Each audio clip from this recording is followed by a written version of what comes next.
Hi hello. അങ്ങനെ 2025 മൂന്നാമത്തെ സിനിമയാണ് ഞാനിന്ന് തിയേറ്ററിൽ പോയി കണ്ടത്. ആസിഫ് അലി ചിത്രം, രേഖാചിത്രം. അതങ്ങനെ കണ്ടിറങ്ങി. ജോഫിൻ ടി ചാക്കോ ഡയറക്റ്റ് ചെയ്തിരിക്കുന്നു. രാമു സുല്ലാണ് കഥ എഴുതിയിരിക്കുന്നത്. അപ്പു പ്രഭാകർ ക്യാമറ, അതുപോലെ തന്നെ editor Shameer Muhammad, music Mujeeb Rahman. Cinema എങ്ങനെയുണ്ടെന്ന് ചോദിച്ചു കഴിഞ്ഞാൽ, എന്നെ സംബന്ധിച്ചിടത്തോളം എനിക്കൊരു ആവറേജ് എക്സ്പീരിയൻസ് ആയിരുന്നു. അത് ആവറേജ് എക്സ്പീരിയൻസ് ആവാൻ കാരണം പോസിറ്റീവായിട്ടുള്ള ഘടകങ്ങളുണ്ട്, നെഗറ്റീവായിട്ടുള്ള ഘടകങ്ങളുണ്ട്. പോസിറ്റീവ് സൈഡ് നോക്കുകയാണെന്നുണ്ടെങ്കിൽ പെർഫോമൻസ് ഒരു പ്രധാന ഘടകമാണ്. അത് ആസിഫ് അലിയുടെ അപ്പിയറൻസും അതുപോലെ തന്നെ ആസിഫ് അലിയുടെ ഒരു സി ഐയുടെ ഒരു അപ്പിയറൻസും ഗെറ്റപ്പും എല്ലാം ഗംഭീരമായിട്ട് ചെയ്തിട്ടുണ്ട്. അയാളുടെ പെർഫോമൻസുകൾ രസമായിട്ട് ചെയ്തിട്ടുണ്ട് ആസിഫ് അലി. അതുപോലെ തന്നെ അനശ്വര രാജൻ. പിന്നെ ഒരു കാലഘട്ടത്തിൽ എന്താ പറയുക, ഒരുപാട് വില്ലൻ റോളുകളൊക്കെ ചെയ്തിട്ടുള്ള നമ്മുടെ പ്രധാനപ്പെട്ട നടന്മാരായിട്ടുള്ള സിദ്ദിഖ് പിന്നെ ഇപ്പോഴും നല്ല റേഞ്ചിൽ അഭിനയിച്ചുകൊണ്ടിരിക്കുകയാണ്. പിന്നെ എന്താ പറയുക, മനോജ് കെ ജയൻ, സായികുമാർ മനോജ് കെ ജയനൊക്കെ സൈഡായി പോയിട്ടുണ്ട് എന്നുള്ളത് കൊണ്ടാണ് ഞാൻ അങ്ങനെ പറയാൻ കാരണം. അങ്ങനെയുള്ള ഒട്ടനവധി എന്താ പറയുക പെർഫോമൻസ് ഉണ്ട് സിനിമയിൽ. അങ്ങനെ പെർഫോമൻസിന്റെ കാര്യത്തിൽ പോസിറ്റീവായിട്ടാണ് എനിക്ക് തോന്നിയത്. മറ്റൊരു പോസിറ്റീവായിട്ട് എനിക്ക് തോന്നിയത് ഒരു ഇപ്പോൾ നടക്കുന്ന ഒരു സിനിമയിൽ പഴയകാല ഒരു സിനിമ മനോഹരമായിട്ട് ബ്ലെൻഡ് ചെയ്ത് അവതരിപ്പിച്ചു എന്നുള്ളത് മറ്റൊരു പോസിറ്റീവാണ്. അതങ്ങനെ പറയുമ്പോൾ ഒരു ഇൻവെസ്റ്റിഗേഷൻ ത്രില്ലർ എന്നൊരു ജോണറിലാണ് ഈ സിനിമ വന്നിട്ടുള്ളത്. അപ്പോൾ അങ്ങനെ ഒരു ജോണറിലുള്ള ഒരു സിനിമയിൽ പഴയകാല ഒരു സിനിമ കൊണ്ടുവന്നിട്ട് അത് വളരെ മികവുറ്റതാക്കി ബ്ലെൻഡാക്കി അവതരിപ്പിച്ചു എന്നുള്ളതാണ് എനിക്ക് ഒരു പോസിറ്റീവായിട്ട് എനിക്ക് തോന്നിയത്. പക്ഷേ അങ്ങനെ മികവുറ്റതാക്കി ബ്ലെൻഡ് ചെയ്ത് അവതരിപ്പിച്ചു എന്ന് പറയുമ്പോൾ പോലും കുറച്ച് നെഗറ്റീവ്സ് കാര്യങ്ങളൊക്കെ ഉണ്ട്. നെഗറ്റീവ്സിലേക്ക് വരുമ്പോൾ ഞാൻ പറയാം. പിന്നെ മറ്റ് ടെക്നിക്കൽ പരിപാടികളെല്ലാം ക്യാമറ നന്നിട്ടുണ്ട്. സിനിമയുടെ തുടക്കം തന്നെ ഹെലിക്യാമിൽ വെച്ചിട്ട് ഉള്ള ഷോട്ടുകളാണ്, വൈഡ് ഷോട്ടുകളാണ് കൂടുതൽ. എന്താ പറയുക, തുടക്കത്തിലുള്ള സംഭവങ്ങളൊക്കെ എഡിറ്റിങ് മ്യൂസിക്കും ഒക്കെ എനിക്ക് അത്യാവശ്യം കുഴപ്പമില്ലാത്ത രീതിയിൽ തന്നെയാണ് തോന്നിയത്. ഞാൻ ബ്ലെൻഡ് ചെയ്ത് അവതരിപ്പിച്ച സിനിമ എന്ന് പറയുന്നത് മമ്മൂക്ക നടനായിട്ട് വന്നിട്ടുള്ള കാതോട് കാതോരം എന്ന് പറയുന്ന സിനിമയാണ്. ആ സിനിമയുടെ സെറ്റിൽ ഉണ്ടായിട്ടുള്ള ഒരു കഥ അവര് എന്താ വെച്ചാൽ ഒറിജിനലായിട്ട് നടന്നതല്ല, അങ്ങനെ ഒരു സിനിമയിൽ ഉണ്ടായേക്കാവുന്ന ഒരു കഥ എടുത്തിട്ട് ഒരു രൂപപ്പെടുത്തിയിട്ടുള്ള ഒരു പരിപാടിയായിട്ടാണ് സിനിമയിൽ വന്നിട്ടുള്ളത്. ഒരു ഇൻവെസ്റ്റിഗേഷൻ ത്രില്ലർ മൂഡിലുള്ള ഒരു സിനിമ. എന്താ പറയുക, വിവേക് ഗോപിനാഥ് എന്ന് പറയുന്ന ഒരു സി ഐയുടെ റോളാണ് ആസിഫ് അലി ചെയ്യുന്നത്. അനശ്വര രാജൻ ഒരു ജൂനിയർ ആർട്ടിസ്റ്റിന്റെ വേഷത്തിലെത്തുന്ന സിനിമ.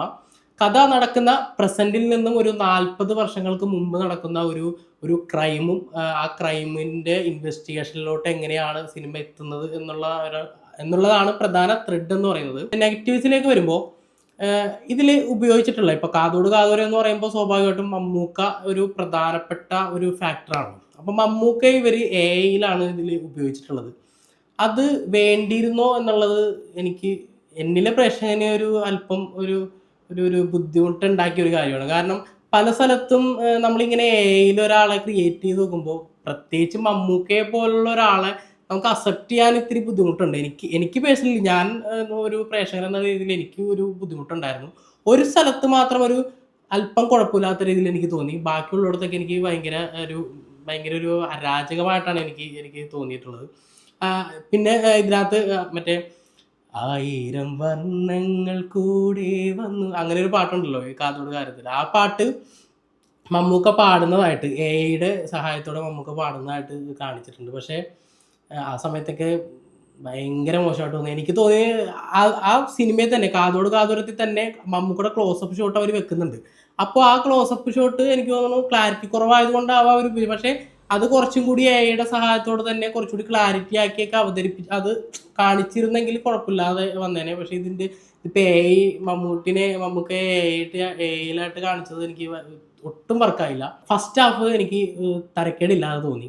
കുറച്ചങ്ങ് പോകും തോറും ഈ സിനിമ വളരെ സ്ട്രെയിറ്റ് ആയിട്ടുള്ള ഒരു കഥ, അത് നമുക്കൊരു സിനിമയുടെ ഒരു പകുതി ആകുമ്പോഴത്തേക്ക് നമുക്ക് ഏകദേശം മനസ്സിലാവും. വളരെ സ്ട്രെയിറ്റ് ഫോർവേഡ് ആയിട്ടുള്ള ഒരു കഥയാണ്, വളരെ സ്ട്രെയിറ്റ് ആയിട്ടുള്ള ഒരു ക്രൈമാണ് നടന്നിട്ടുള്ളത്. പക്ഷേ അവർ ഈ സാധനം സെക്കൻഡ് ഹാഫിലേക്ക് വരുമ്പോൾ ഇത് കുറേയും കൂടി കോംപ്ലിക്കേറ്റഡ് ആക്കാൻ വേണ്ടിയിട്ട് സ്ക്രിപ്റ്റിൽ ശ്രമിച്ചു എന്ന് എനിക്ക് തോന്നിയിട്ടുണ്ട്. അപ്പോൾ അങ്ങനെ സംഭവിച്ചത് കൊണ്ട് ഒരുപാട് വലിഞ്ഞു പോയത് പോലെയുള്ളൊരു ഫീല് സംഭവിച്ചിട്ടുണ്ട്. എനിക്ക് തോന്നുന്നു സെക്കൻഡ് ഹാഫ് ഒരു 1.25 മണിക്കൂർ ഉണ്ടെന്നാണ് എനിക്ക് തോന്നിയത്. ആ ഒരു 3/4 മണിക്കൂറിൽ ഒതുക്കി കഴിഞ്ഞാൽ ഒരു അരമണിക്കൂറോളം ശരിക്കും സിനിമ കുറച്ച് ഫാസ്റ്റാക്കി കൊണ്ടുവന്ന് നിർത്താമായിരുന്നു. അങ്ങനെയാണെങ്കിൽ കുറേയും കൂടി ബെറ്റർ ആവുമായിരുന്നു എന്നാണ് എനിക്ക് പേഴ്സണലി തോന്നിയിട്ടുള്ളത്.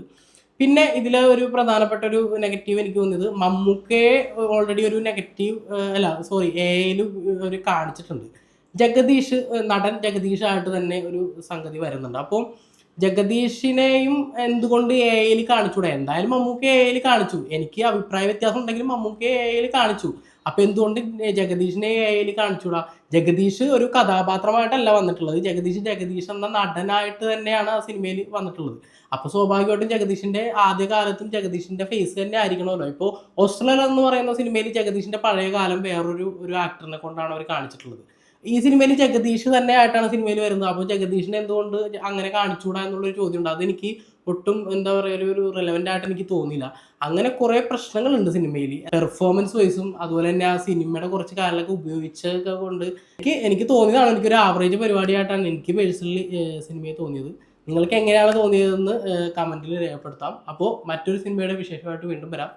Bye bye.